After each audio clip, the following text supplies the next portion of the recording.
My name is Jill, and I work for Lakeside-Milam. I've been here just 3 years, and I do the accounts payables, receivables, and purchasing, and I love my job. My sobriety birth date is November 1st, 1982, so I'm celebrating 37 years of sobriety.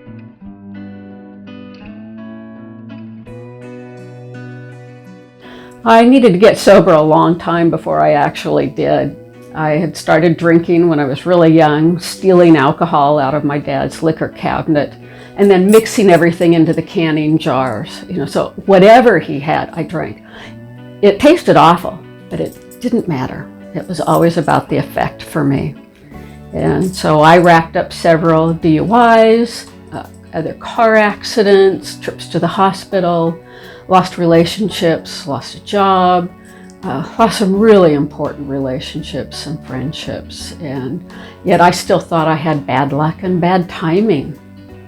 And it wasn't until I tried getting sober for about 2 years, and I was in and out of AA, and finally on November 1st, 1982, I came to, I was drinking the night before. I hadn't wanted to, I hadn't planned to, and yet I did it anyway.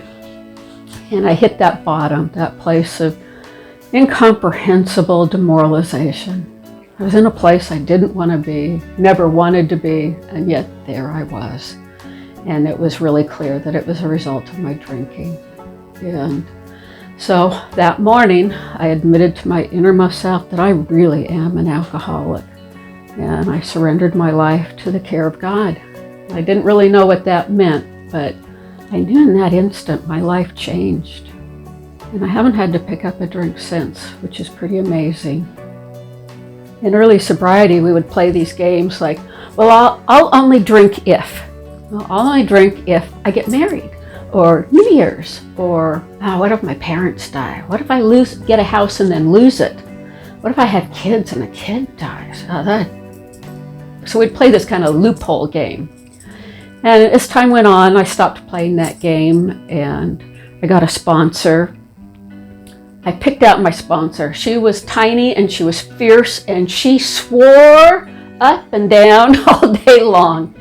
And she took me through the steps for the first time and really taught me what it meant to be accountable, and responsible for my actions, and then start learning to live life on life's terms, and then how to find some joy in life. So it was really hitting that bottom. I also had an attorney, because I'd had multiple DUIs, and my friends at the Alano Club told me I should go talk to Alva Long, the late great Alva Long. So I went and showed up at Alva. I thought for sure he was going to get me out of trouble and get me off all these charges. And after talking to him for a few minutes, he said, "Jill, you need to be accountable for your actions. So then I'm not going to let you take a deferred. You're going to have to plead guilty and show up and do whatever the judge says." And I heard that truth in what he said. And so I did. And I went and lost my license, went and showed up at King County Jail with my little suitcase. They weren't quite sure what to do with me, this little Bellevue girl with my suitcase. So they just kind of put me in a corner for a while, and then I was put in a room, and I saw a woman going through DTs. I'd never seen that before, and I heard the metal door close, and that clink.